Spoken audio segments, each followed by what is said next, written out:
नमस्कार दोस्तों। देखिए, मैं कुछ दिनों से आप में से बहुत सारे लोगों के कमेंट्स देख रहा था और उन कमेंट्स में विशेष रूप से ऐसे विद्यार्थियों के कमेंट्स देख रहा था जिसमें कि उनका ज़्यादातर का बोलना है कि रीट में हमारे कम अंक आ रहे हैं तो हमारा क्या होगा, हमारा भविष्य क्या होगा, हम कुछ कर पाएंगे कि नहीं कर पाएंगे। बहुत सारे स्टूडेंट ऐसे हैं कि हमारे साथ तो बिल्कुल भी ऐसा हो गया है, हम भविष्य के लिए कैसे तैयारी करें। कुछ स्टूडेंट ऐसे हैं जिनके रीट में भी बहुत अच्छे अंक हैं और वो ग्रेड सेकंड की तैयारी में भी लगे हुए हैं। ऐसे बहुत सारे अलग अलग तरह के कमेंट्स, अलग अलग तरह के विचार जो है वो जब बार बार आते हैं तो कई बार एक विचलन सा पैदा होता है और वही विचलन है, उसके परिणाम स्वरूप में आप लोगों से आज इस छोटे से मुद्दे पर बात करना चाहता हूँ। एक छोटी सी विचारधारा को आपके सामने प्रस्तुत करना चाहता हूँ। दोस्तों, हमेशा ध्यान रखिए, आप बहुत सारे विद्वानों के बारे में, बहुत सारे महान पुरुषों के बारे में पढ़े होंगे, उनको जाने होंगे। आपने कई बार महसूस किया होगा कि ज़्यादातर बड़े जो लोग हैं, ज़्यादातर वो लोग जिनको आज हम किसी क्षेत्र का हीरो समझते हैं, चाहे वो किसी इंडस्ट्री का हीरो है, चाहे वो एजुकेशन में हीरो है, चाहे किसी दूसरे क्षेत्र के अंदर वो अपने आप में एक बहुत बड़े व्यक्ति के रूप में जाना जाता है, लेकिन क्या कभी आपने सोचा है कि उसकी सक्सेस जो है पहले दिन से शुरू हो गई थी या एक लंबे अंतराल के बाद में शुरू हुई थी या किसी बाधा के बाद में शुरू हुई थी। अगर हम हर व्यक्ति के जीवन को पढ़ते हैं तो पता चलता है प्रत्येक सफल व्यक्ति जो है वो कम से कम एक बार असफल हुआ है। कई लोग तो ऐसे भी मिलेंगे जो अनेक बार असफल हुए हैं, लेकिन उन्होंने कभी भी सफलता की दिशा के उस मार्ग को नहीं छोड़ा, बाधाओं से नहीं घबराए और वो एक दिन सफल हुए। दोस्तों, यहाँ पर मैं एक ऐसे व्यक्ति के बारे में, एक ऐसे परिचय के बारे में और एक ऐसे व्यक्तित्व के बारे में, एक ऐसे दृष्टिकोण के बारे में बात करना चाहता हूँ जिसको आप सब जानते हैं। दरअसल मैं जिस महान हस्ती के बारे में बात करने जा रहा हूँ या उसके बारे में बताने जा रहा हूँ, वो हमारे इस देश के, दुनिया के एक बहुत बड़े मार्गदर्शक रहे हैं। और दोस्तों, वो एकमात्र ऐसा हीरो इस संसार में जो आपका भी हीरो होना चाहिए और मेरा भी हीरो है।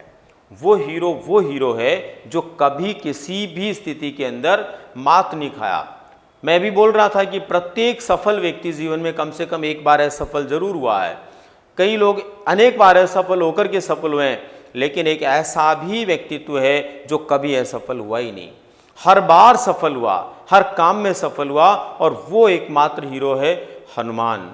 रामायण के अंदर एक पात्र के बारे में आपने सुना होगा, हनुमान के बारे में।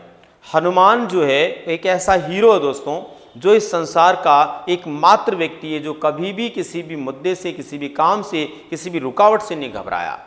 आप रामायण को अगर पढ़ते हैं, रामायण के दृष्टांत को आप सुनते हैं तो आपने देखा होगा जब जब भी परिस्थिति आई तब तब बाकी सब लोग परेशान हो गए, लेकिन हनुमान कभी परेशान नहीं हुए।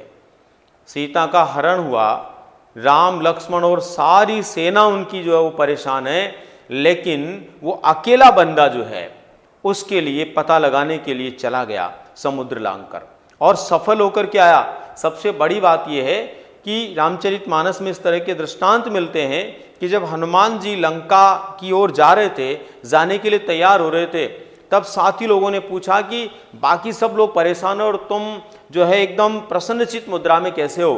तो उन्होंने कहा कि प्रसन्नचित्त मुद्रा में होने का मतलब ये कि मैं सफल होकर के लौटूंगा। और आप देखिए, जब लंका में गए तो वहाँ पर आपने सुना होगा, आपने पढ़ा होगा कि जब रावण ने अपने पूरी लंका का कॉटन और तेल मंगा करके उनकी पूंछ के ऊपर लपेट दिया, और जब वो लपेटा जा रहा था, तेल डाला जा रहा था और आग लगाने की शुरुआत हो रही थी, उस समय बाकी सब लोग खुश थे कि अब हनुमान जलने वाला है। वहीं पर विभीषण जो थे वो हनुमान के पक्षधर थे, वो परेशान थे कि कहीं ऐसा नहीं हो जाए कि ये एक दूत है राम का, वो वापस नहीं लौटे। लेकिन हनुमान वहाँ भी प्रसन्नचित्त थे और वो सोच रहे थे कि जितना ज़्यादा एक कॉटन लगाएंगे, जितना ज़्यादा तेल लगाएंगे, उतना ही ज़्यादा मैं बड़ा कांड कर पाऊंगा। और उस व्यक्ति ने लंका के अंदर लंका दहन का वो कांड कर दिया जो रावण जीते जी भूल नहीं पाया। इसके अलावा बहुत सारी ऐसी घटनाएं हैं जिसमें उन्होंने जो कुछ भी किया, कैसी भी बाधाएं उसके सामने आई, प्रसन्नचित्त मन से किया और हर हाल में सफलता प्राप्त की। तो दोस्तों, यहाँ हमें एक बात समझ में आती है कि जीवन के अंदर नर्वसनेस अगर हमारे अंदर आ गई, जीवन के अंदर निराशा हमारे अंदर आ गई, जीवन के अंदर भगनासा हमारे अंदर आ गई, तो हम कभी भी सफल नहीं हो सकते। इसलिए हमेशा ध्यान रखो, हर परिस्थिति में, हर हाल में अगर आपको सफल होना है, अगर आपको ज़िंदगी में आगे बढ़ना है, सक्सेसफुल बनना है, तो प्रसन्नचित रहिए। बाधाएं आना तय है, बाधाओं से मुकाबला कीजिए। जो बाधाओं से डरता नहीं है, मुकाबला करता है, वो निश्चित रूप से सफलता को प्राप्त कर लेता है। तो आप इस बात को अच्छी तरह से अपने मन में बैठा लीजिए कि जीवन के अंदर हमें हनुमान बनना है, हर हाल में प्रसन्नचित रहना है। आप देखिए, आपको इस बात का अंदाज़ा होगा, हमारे शास्त्रों में लिखा हुआ है कि अर्जुन जो था वो भी शिव का अवतार था और हनुमान जो था वो भी शिव का अवतार था। अर्जुन ने हर बार जब जब भी उनके गुरु के रूप में, उनके भगवान के रूप में, उनके मुखिया के रूप में जो कृष्ण थे, हर बार जब जब उन्होंने अपने आदेश दिए, अर्जुन ने उनके आदेशों को एक बार में नहीं माना। हर बार जो है उन्होंने उनकी बात को एक बार नकारा, उसके बाद में माना। यहाँ तक कि आपको पता, महाभारत युद्ध होने वाला था, तब भी एक बार अर्जुन ने मना कर दिया था कि मैं इस युद्ध में भाग नहीं लूंगा। तब उनको 18 अध्याय गीता का ज्ञान देना पड़ा। उधर हनुमान को देखिए, जब जब भी राम ने आदेश दिया, एक बार भी उन्होंने अवहेलना नहीं की और बिना सोचे समझे उस आदेश की पालना के लिए वो लग गए। यही वजह है कि उसने अपने गुरु, अपने भगवान, अपने मुखिया के हर आदेश की पालना की। इसलिए आज हमारे देश के कोने कोने में, गांव-गांव, ढाणी-ढाणी में आपको हनुमान के मंदिर मिल जाएंगे, चाहे वहाँ राम का मंदिर नहीं होगा।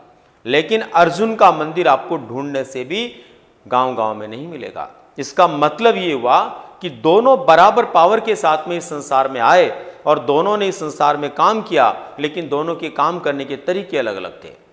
एक पहले नेगेटिव होकर फिर पॉजिटिव होता था और एक हमेशा पॉजिटिव रहता था। वो हमेशा पॉजिटिव रहने वाला आज भी हमारे लिए क्या है, सकारात्मक है और आज भी हमें एक दर्शन देता है।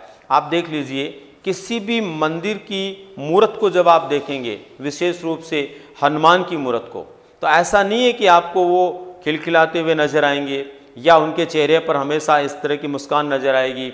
कई जगह उनका रौद्र रूप भी नजर आएगा, लेकिन उनके हर रूप में एक तेजस्वीता दिखाई देती है, एक ताजगी दिखाई देती है, एक सौम्यता दिखाई देती है, जो हमें बल देती है, हमें ऊर्जा देती है कि हमें जीवन में अगर सक्सेसफुल पर्सन बनना है तो हर हाल के अंदर प्रसन्नचित रहना है, हर हाल में उस दिशा में काम करना है, बिना बाधाओं से मुकाबला करते हुए आगे बढ़ना है। दोस्तों, ये अगर हमने ठान लिया, ये अगर हमने मान लिया, हनुमान को अपना हीरो मान लिया, तो दुनिया की कोई ताकत नहीं है जो आपको असफल बना दे।